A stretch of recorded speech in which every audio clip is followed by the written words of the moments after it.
আমার নবী নামাজের সিজদার মধ্যে গিয়েছেন, কাফেররা নবীর পিঠের মধ্যে উটের নাড়ি বুড়ি চাপায়া দিয়েছি।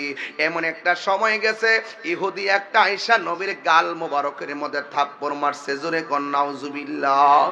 আমার নবীর গাল মোবারকের বরাবর যখন থাপ্পড়টা মারছে, ওই জায়গার ভিতরে হযরতে ওমর রাদিয়াল্লাহু তাআলা আনহু দাঁড়ায়া রইছে।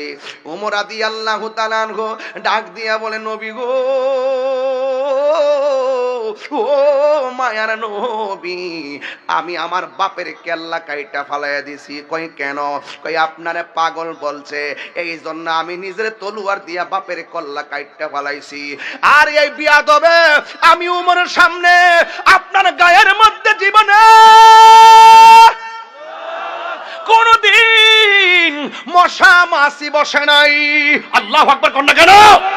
আপনার বদন মুবারকে কোনদিন মশা মাছি বসে নাই। আমি ওমরের সামনে আপনার গাল মুবারকের মধ্যে থাপ্পড় মারছে।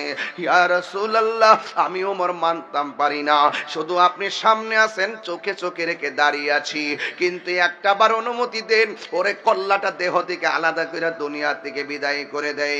আমার নবী ডাক দিয়া কয়, হ্যাঁ ওমর, আমি তো গজবের নবী না, আমি নবী হইলাম রহমাতান লিল আলামিন।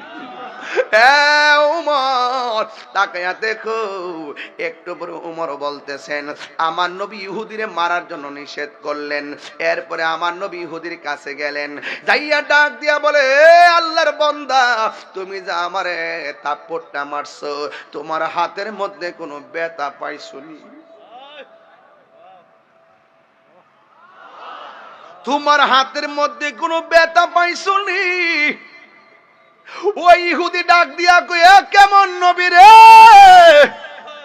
প্রতিশোধ নেয় না, ক্ষমা করে দেই, তিনি তো আল্লাহর হাবিব।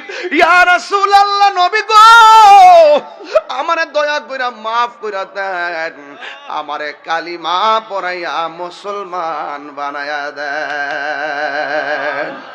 এই জন্য আমি বলেছি, ক্ষমা করে দেওয়ার নাম ইসলাম। কথা বলেন ঠিক কিনা? প্রতিশোধ নেওয়ার নাম ইসলাম নয়।